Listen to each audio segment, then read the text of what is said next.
Hello guys, welcome to our channel. So jobs के notification के और उसकी डिटेल एक्सप्लेनेशन के वीडियो की सीरीज में आप सबका फिर से एक बार स्वागत है। तो आज हम जो जॉब का रिव्यू करने वाले हैं वो है एल&टी। यस गाइस, एल&टी ने जैसे आप स्क्रीन पे देख पा रहे हैं फ्रेशर्स के लिए नई भर्ती आप बोल सकते हैं या नई वैकेंसीज वो निकाली है।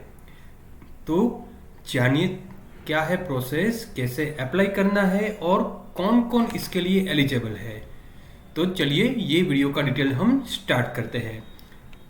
सबसे पहले देख लेते हैं एल&टी। तो आप सबको पता है एल&टी क्या है, कितना बड़ा जायंट है। उसके डिटेल्स के लिए मुझे और कोई आगे बताने की ज़रूरत ही नहीं है। तो ये है उसका ऑफिशियल वेबसाइट। इसका भी लिंक मैंने डिस्क्रिप्शन में दिया है, जो मेरे ये पेज पे रहेगा कोरा के। तो आप यहाँ पे क्लिक करके यहाँ से ऑफिशियल वेबसाइट पे जा सकते हो। उसके नीचे मैंने जो अपना वैकेंसी है उसका भी लिंक दे दिया है। तो जैसे ही आप ये लिंक पे क्लिक करोगे तो आपको सबसे पहले देखने को मिलेगा एल&टी का एक और पेज, जहाँ पे उन्होंने रिसेंटली ही ये एक वैकेंसी निकाली है। उसमें लिखा है officer and finance and account के लिए। तो फाइनेंस अकाउंट्स ऑफिसर के लिए वहाँ पे वैकेंसीज है। आप यहाँ पे देख सकते हैं एड्रेस। तो एल&टी रियलिटी के लिए है, AMN टावर पवई में है। रिक्वायर्ड एक्सपीरियंस, तो जहाँ पे आप ये देख पा रहे हो 0 से लेके 1 साल, तो इसका ये मतलब है कि फ्रेशर्स भी अप्लाई कर सकते हैं। यहाँ पे बाजू में आपको ये जो पोर्ट दिख रहा है, ये टैब के थ्रू आप यहाँ पे अप्लाई भी कर सकते हो। तो चलिए अभी देखते हैं इसमें क्या क्या स्किल्स का रिक्वायरमेंट है। तो सबसे पहले ऑब्वियसली अकाउंटिंग, उसका रिक्वायरमेंट आपको होगा, उतना स्किल आप में होना चाहिए। मिनिमम क्वालिफिकेशन ACA इंटर्स और CA इंटर, तो ये मिनिमम क्वालिफिकेशन वहाँ पे रिक्वायर्ड है। जेडी की बात करते हैं, जॉब डिस्क्रिप्शन। तो यहाँ पे लिखा है ensure timely accurate and Ind AS compliant audited financial books. तो जो लोग अकाउंटिंग से बिलोंग करते हैं, इसका नॉलेज रखते हैं, तो इन सबको पता होगा ये इंडियाज क्या है, compliant and audited financial books क्या रहती है। उसके बाद coordination with statutory and internal auditors and other departments for smooth audit. So आपको क्या करना है, स्टैट्यूटरी और इंटरनल ऑडिटर्स के साथ कोऑर्डिनेशन करना है और उसके साथ साथ अलग डिपार्टमेंट्स के साथ भी आपको ऑडिट स्मूथ हो उसके लिए उसको सपोर्ट करना है। Ensuring effective vendor management through a robust payment system, तो आपको ये एंश्योर करना है कि एक रोबस्ट पेमेंट सिस्टम द्वारा वेंडर का मैनेजमेंट एकदम इफेक्टिवली होना चाहिए। उसके बाद आपको assist in tax compliance, means tax compliance में आपको असिस्ट करना पड़ेगा, जो हो सकता है आपके सीनियर्स को या अलग डिपार्टमेंट को। और रेरा कंप्लायंसेस, जो रेरा की जो गाइडलाइन या कंप्लायंसेस आप बोल सकते हो, उसमें आपको असिस्ट करना पड़ेगा। Ensuring timely and accurate MIS to management, तो आपको क्या करना है, जो MIS रिपोर्ट होता है उसको टाइमली और साथ साथ एक्यूरेटली दोनों मैनेजमेंट को आपको सबमिट करना पड़ेगा। Responsible for FICO SAP administration and process improvement initiative etcetera, तो जो FICO SAP एडमिनिस्ट्रेशन है उसके लिए रिस्पॉन्सिबल रहेंगे। और साथ में आपको जो प्रोसेस रहती है, जो डेली प्रोसेस है, उसमें आपको इम्प्रूवमेंट के लिए इनिशिएटिव लेना पड़ेगा। सर्विसिंग इंटरनल कस्टमर्स, तो coordinating with various team for vendor payments, तो आपको हो सकता है अलग अलग टीम्स, जैसे अकाउंट टीम हो गई, फाइनेंस टीम हो गई, परचेज हो गई, हो सकता है अलग अलग टीम के साथ आपको कोऑर्डिनेशन करना पड़े वेंडर पेमेंट्स के लिए।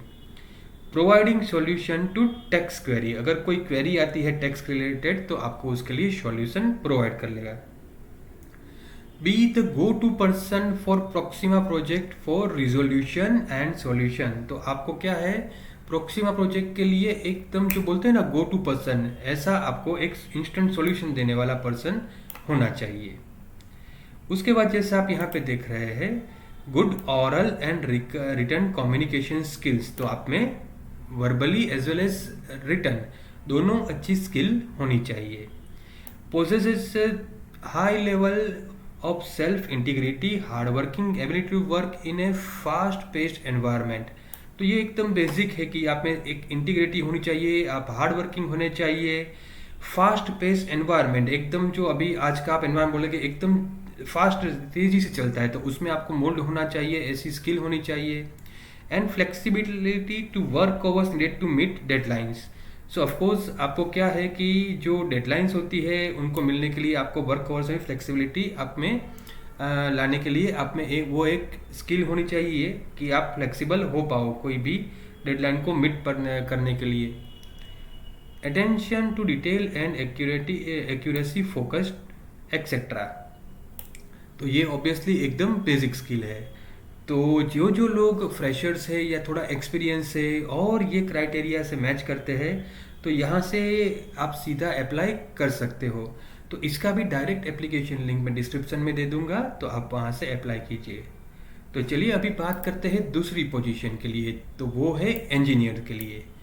वो भी है मुंबई में रियलिटी के लिए, और उसमें भी आप देख सकते हो 0 मीन्स फ्रेशर्स के लिए भी हो सकता है, और थोड़ा एक्सपीरियंस जिसको 1 साल का है उसके लिए भी ये वैकेंसी सूटेबल हो सकता है। स्किल्स की बात करें हम, तो प्रोजेक्ट मैनेजमेंट ऑफकोर्स आपको उसका स्किल चाहिए। मैनेजमेंट और ये है प्रोजेक्ट का, आपको थोड़ा एक्सपीरियंस या हो तो आपके लिए एडिशनल एडवांटेज हो सकता है। मिनिमम क्वालिफिकेशन, तो बीटेक और बीई यहाँ पे लिखा है। तो मिनिमम आप बैचलर्स इन इंजीनियरिंग या बैचलर्स ऑफ टेक्नोलॉजी होना चाहिए। अभी हम जेडी की बात करते हैं। तो जेडी में क्या है, सबसे पहले एग्जीक्यूशन एंड फिनिशिंग। तो आपको जो भी आपको टास्क दिए जाएंगे उसको एग्जीक्यूट करना होगा और फिनिश करना होगा। To carry out Mivan shuttering and checking such as line, level, plumb. तो ये जो पर्टिकुलर सिविल लाइन से या अकॉर्डिंगली ये लाइन से बिलोंग करते हैं, तो ये आप इजीली आपके टेक्निकल वर्ड्स समझ जाएंगे। एग्जीक्यूशन ऑफ वाटर प्रूफिंग का एग्जीक्यूशन करवाना होगा। कोऑर्डिनेट विथ एमईपी एक्टिविटीज, तो जो एमईपी एक्टिविटीज रहती है उसके लिए आपको कोऑर्डिनेशन करना होगा। बिलिंग सर्टिफिकेशन ऑल वेंडर्स, तो सभी जो वेंडर्स है उनका आपको बिलिंग सर्टिफिकेशन करना है। वर्क ऑर्डर अमेंडमेंट करना होगा। मटेरियल सिलेक्शन, क्योंकि इसमें बहुत ज़्यादा मटेरियल लगते हैं, तो हो सकता है आपको अलग अलग मटेरियल का सिलेक्शन में कोई ये करना पड़े। Conducting meeting with all stakeholders, तो हो सकता है आपके जो स्टेक होल्डर्स हैं उनके साथ आपको वर्बली या फिजिकली, टेलीफोनिक, अलग अलग मोड से मीटिंग करना है। Managing all stakeholders with respect to project, जो भी ये प्रोजेक्ट के स्टेक होल्डर्स है वो सबको आपको मैनेज करना है। Documents control with respect to the project drawings and SOP, तो जो भी डॉक्यूमेंट्स इसमें रिक्वायर्ड होते हैं उसका आपको, जैसे ड्राइंग्स हो गया, इंस्पेक्शन रिपोर्ट, इसमें टेस्ट सर्टिफिकेट जो भी होता है, तो आपको वो रिक्वायरमेंट के हिसाब से और जो एसओपी स्टैंडर्ड ऑपरेटिंग प्रोसीजर रहता है उसके हिसाब से आपको डॉक्यूमेंट्स को कंट्रोल करना है। Cross checking and verification of estimated quantities for bill and man power, तो आपको क्या करना होगा, क्रॉस चेक करना होगा और वेरिफिकेशन किसका, तो एस्टिमेटेड क्वांटिटीज फॉर बिल के लिए जो एस्टिमेटेड क्वांटिटीज रहेगी उसका, और मैन पावर का।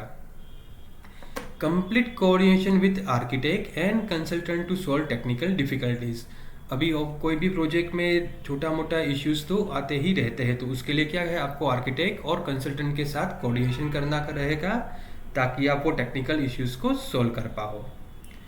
Improvement in making sample flat and finishing activities of tower flats, तो आपको क्या है कि जो सैम्पल फ्लैट है उसके इम्प्रूवमेंट के लिए एक ये करना पड़ेगा, कोऑर्डिनेट या बोल सकते हैं इनिशिएशन, एंड टावर फ्लैट की जो फिनिशिंग एक्टिविटीज है उसमें भी आपका की रोल रहेगा।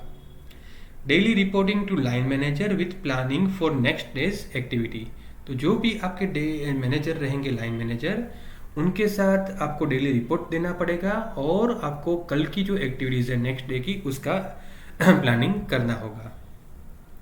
Responsible for quality work with standard procedure, तो आपको क्या है कि क्वालिटी वर्क मीन्स आपका जो भी काम है वो क्वालिटी वाला होना चाहिए और स्टैंडर्ड ऑपरेटिंग प्रोसीजर के मुताबिक होना चाहिए।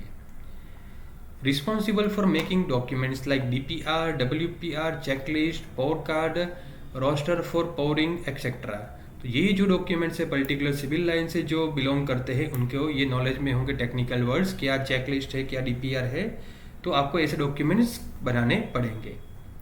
Responsible for RCC work of bungalows, तो जो भी बंगलोज में आरसीसी वर्क होता है उसके लिए भी आप रिस्पॉन्सिबल रहेंगे।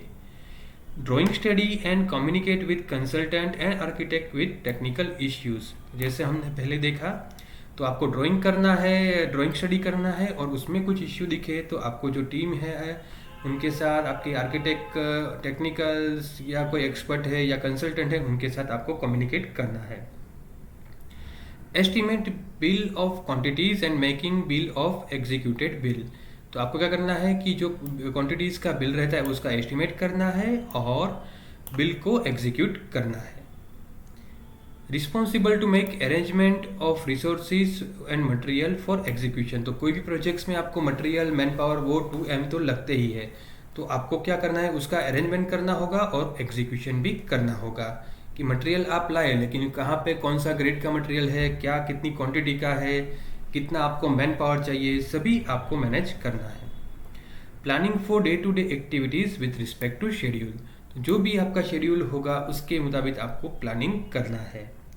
तो ये एक बहुत ही अच्छी अपॉर्चुनिटी है क्योंकि LNT जो कि जायंट आप बोल सकते हो उसमें आई है, तो यहाँ पे भी आपको देख सकते हैं अप्लाई का ऑप्शन मिल रहा है, तो जो लोग इसके लिए एलिजिबल है वो यहाँ से अप्लाई कर सकते हैं और इसका भी डायरेक्ट लिंक मैं दे दूंगा डिस्क्रिप्शन में यहाँ पे, तो आप सीधा वहाँ से अप्लाई कीजिए। So I wish you all the best, see you in the next video, thank you guys.